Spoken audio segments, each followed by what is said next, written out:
সুপ্রভাত বন্ধুরা। আজকে সকালটা শুরু করতে পারিনি গো, মানে ভালো লাগছিল না। এক এক দিন এক এক রকম লাগে। আজকে সকালটা একদম ভালো লাগছিল না, এখন শুয়েই ছিলাম। আজকে বেরোবো হচ্ছে মেয়ের সঙ্গে, মেয়ের শ্বশুরবাড়ির পাড়ার ওদিকে যাব। ওখানে না দুটো ব্লাউজ বানাতে দিয়েছি, মেয়ে কয়েকটা ব্লাউজ বানিয়েছে ওই পাড়ায়, খুব সুন্দর বানিয়েছে, দেখে আমার খুব পছন্দ হয়েছে। এত দূরে তো সম্ভব না, তাও দেখি দুটো বানিয়ে কেমন হয়। আমি এমনিতে বানাই গড়িয়াহাটের ইনফ্যান্সি থেকে, দেখি কেমন বানায়। যদি ভালো বানায় তাহলে তো ভালোই, সেইটাই আনতে যাব। আর পারলে তোমাদের সঙ্গে শেয়ার করব কোথায় যাচ্ছি, কেমন, মানে ওটা হচ্ছে দুটো মেয়ের দোকান, দুই বন্ধু মিলে ওরা চালায়, দারুণ সুন্দর বানায়। মেয়ের কয়েকটা ব্লাউজ দেখে এত পছন্দ হয়েছে, না আমাকে একবার নিয়ে যাস তো। এই মেয়ের সঙ্গে বেরোবো 12টা নাগাদ। এখন একটু লাঞ্চ করে নেব, আর্লি লাঞ্চ করে বেরোবো। ভাবলাম সকালটা আজকে শুরু করি বাড়ি থেকে, নাহলে বেরোবার সময় পারলে আবার একটু তোমাদের সঙ্গে কথা বলে বেরোবো।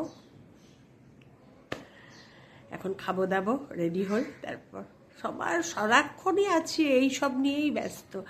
এখন আমাদের রিসাইটেশন স্কুলে আবার বসন্ত উৎসবের জন্য প্রিপারেশান তৈরি হচ্ছে। জানি না, সবার কাছেই কবিতা চেয়েছে, অনেক কবিতা পড়ে গেছে। এখন তার থেকে স্কুল কর্তৃপক্ষ মানে সিলেক্ট করবে কোন কোন কবিতা কি হবে না হবে, সব কিছুই জানাবে। লাঞ্চ করে নিয়েছি, একটু তাড়াতাড়ি করেছি, এখন বেরোবো। রেডি আমি, শাড়ি টাড়ি পরে, কারণ ব্লাউজ তো গিয়ে চেক করতে হবে, এর জন্য ড্রেস পরে গেলে অসুবিধা হয়। শাড়ি পরেই নিয়েছি। মেয়ে আসবে, আমি রেডি হয়ে বসে আছি, মেয়ে আসলেই বেরিয়ে যাব। আমি আর ছোটো মেয়ে একসঙ্গে খেয়ে নিয়েছি, কর্তা খাবে আস্তে ধীরে, ওর তো টাইম ছাড়া খাবে না, তো 1:15 থেকে 1:30 নাগাদ বসবে। আর্লি লাঞ্চ আমরা করে নিয়েছি, ও তো করবে না এইভাবে, যাই হোক ও করবে, ওর জন্য সব রেডি করে রেখে গেছি। এখন মেয়ে আসলেই, মেয়ে ফোন করেছে, নামছে নিচে, গাড়ি বের করলেই আমি আস্তে ধীরে যাব। এটা এবার কেমন দোকানকে, মানে কেমন বানায় কি বৃত্তান্ত তোমাদের গিয়ে সব শেয়ার করবো। আগের দিন যখন বানাতে দিতে গেছিলাম তখন আর তোমাদের সঙ্গে শেয়ার করতে পারিনি, কারণ সেদিন বানাতে দিতে গিয়েই আমাদের ওর ছোটো খুড়ো শ্বশুরের বাড়িতে পুজো ছিল, জন্মাষ্টমীর পুজো ছিল, ওখানে তাড়াতাড়ি যাব, ব্যস্ততার জন্য আর কোনো ভিডিও টিডিও করিনি।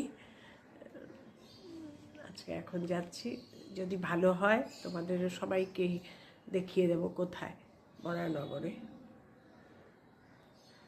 টাটা, বেরোই, পরে আবার কথা বলবো।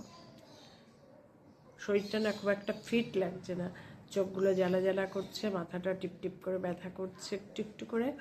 মেয়ে আবার স্যারিডন দিয়েছে, যদি বেশি বাড়াবাড়ি ব্যথা হয় খেয়ে নিয়ে যাচ্ছি। আসলে কি বলতো, এই ওয়েদারের জন্য সকালবেলা এতটা ঠান্ডা লাগে, আর কিছুই তো পরি না, মানে চাদর টাদর কিছু পরি না, তাতে একটু ঠান্ডা লাগলেও লাগতে পারে। এখন সব কিছুরই ইমিউনিটি কমে গেছে। যাক, টাটা, পরে আবার কথা বলবো। গল্প পেলে আর ছাড়তে ইচ্ছা করে না। আমাদের ব্লাউজ আনতে যাচ্ছি বললাম না, তারপরে এসে আর ব্লাউজটা রাত্রে আর দেখাতে পারিনি। এখন সকালবেলায় ভাবলাম এত সুন্দর ব্লাউজটা বানিয়েছে না, আর বিশেষত্ব কি বলতো, ওরা ওখানে না পরিয়ে একদম তোমাকে ফিটিংস কীরকম হবে সব দেখিয়ে। এর আগে আমি যখন যতবার কটকির ব্লাউজ বানিয়েছি কোনো দিন লাইনিং দেয়নি, কোনো দিন না, কোনো টেলার না। এর আগে ইনফ্যান্সিতে বানিয়েছি, তার আগে আমার পাড়ায় একটি মেয়ে বানাতো, তার কাছে বানিয়েছি, কোনো দিন লাইনিং দেয়নি, মানে জিজ্ঞেসও করেনি, আমিও বলিনি, ওরাও দেয়নি।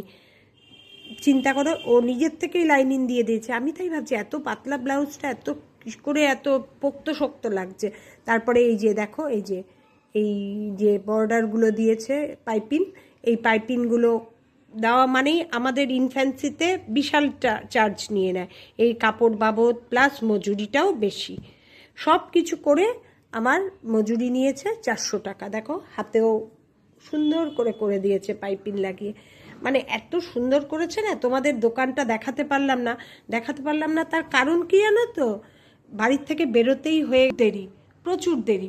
বলেছিলাম 11টা নাগাদ না 12:30টায় বেরোবো, সেই জায়গায় 1টা, 1:30, 1:45, কারণ মেয়ের অফিস চলছিল। মেয়ে কিছুতেই অফিসের মিনিমাইজ করে বেরোতেই পারছিল না, যদিও ল্যাপটপ নিয়েই ও রান করেও ছিল, কিন্তু তাও একটা মানে কাজের মধ্যে এনগেজ হয়ে গেলে সেটা কমপ্লিট না করে তো বেরোতে পারে না।